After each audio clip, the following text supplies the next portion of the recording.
Hi everyone, Nathan here, and today I thought I'd try something a little different and just start sharing some things I'm thinking about and things I'm working on.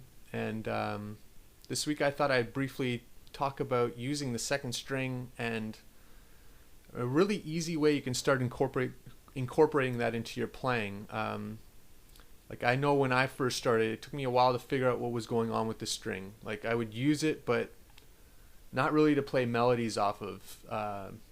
I looked at it as the major seventh, right? Like in the open position, you had a major seventh, which obviously there's a lot of use to that, but to play melodies off of it seemed a little weird because everything was off a fret.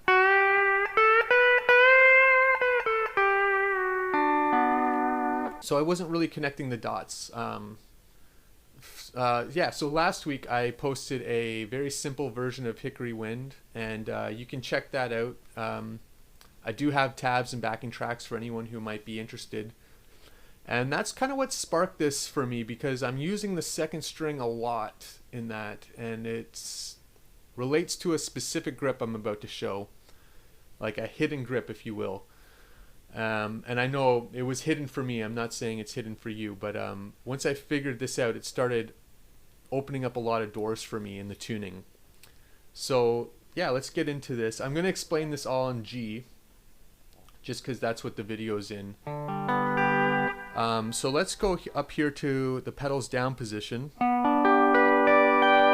So we should know all these grips. And if we look at this triad here on string 4, 5, and 6, you can also find that on string 2, 1, 2, and 5 on the 8th fret. 1, 2, 5. We also know, at least I knew pretty early on, that if you go down 2 frets and you lower your E's and you keep your B pedal on, you have a dominant chord, right? And if we don't put the B pedal on, it just stays as a 6. And a lot of people think of this as an E minor, which it is. It's also a G6. But what I didn't really connect the dots on is that you can actually find all your straight up major triads in this position, right? So you have string 1, 2, and 5. That would be your root inversion. And if we drop this if we drop the first string to the 7th string, we have another inversion. So I have 2 inversions.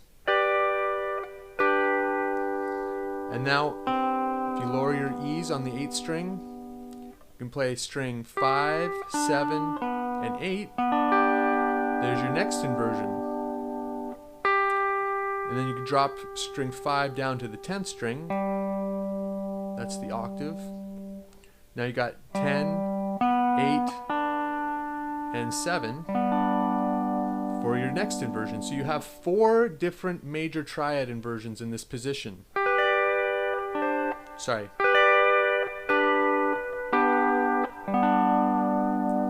Okay, so I always thought of this as my open C position, right? But now I'm going to think of this as my open G position, just for this example here. And for using these grips. And also these grips, to me, they were a little different, right? So it takes a little practice to get used to these grips. Especially this one, 2, 5, and 7. There's kind of a lot of space between those notes. So what does that have to do with the second string, you might be wondering? What is the second string in this position? It's the major third, right? And what can we do with that second string? We can lower it. So now we have, instead of a G major, we have a G minor. That's kind of cool. So now we can play all our G major triads. We can also play all our G minor triads. Here's where it's different. If you don't lower your E's, you're going to play off the 9th string. Our 9th string has the minor third. So So I'm playing 9, 7, and 5, and then 10, 9, and 7. Right?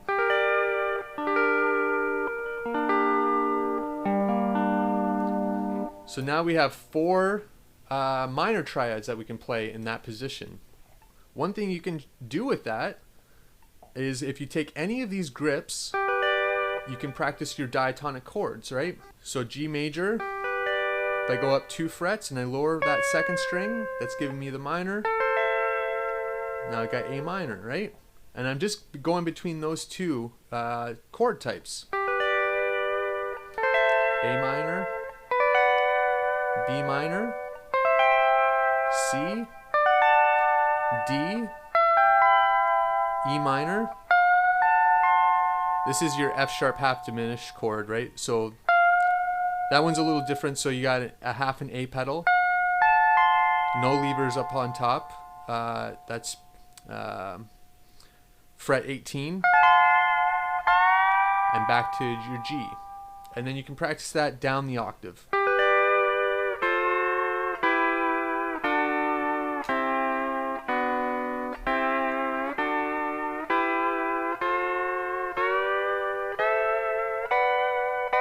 Right? All over. And you can practice those on all different grips. So that was the first grip. If you go to the 7th string, you can do the same thing.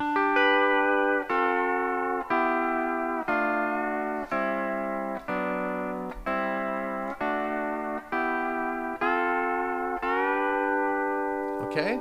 And up the octave. Now when I figured that out, it kind of made a lot more sense on how I can use that 2nd string to play melodies off of. And going back to Hickory Wind, like just kicking it off the intro, I'm actually starting on that 2nd string, just going up the diatonic scale, right?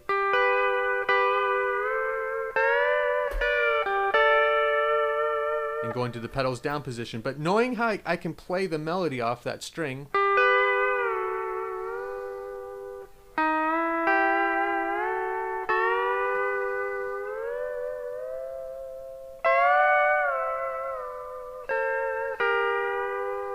just kind of opens up a different thing. And I do really like how you can get that minor third to the major third.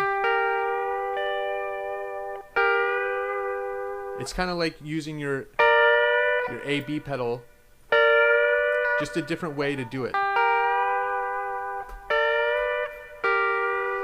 Right? Yeah, so I would try some of that. Like if you haven't really experimented with that 2nd string, that's a good place to start.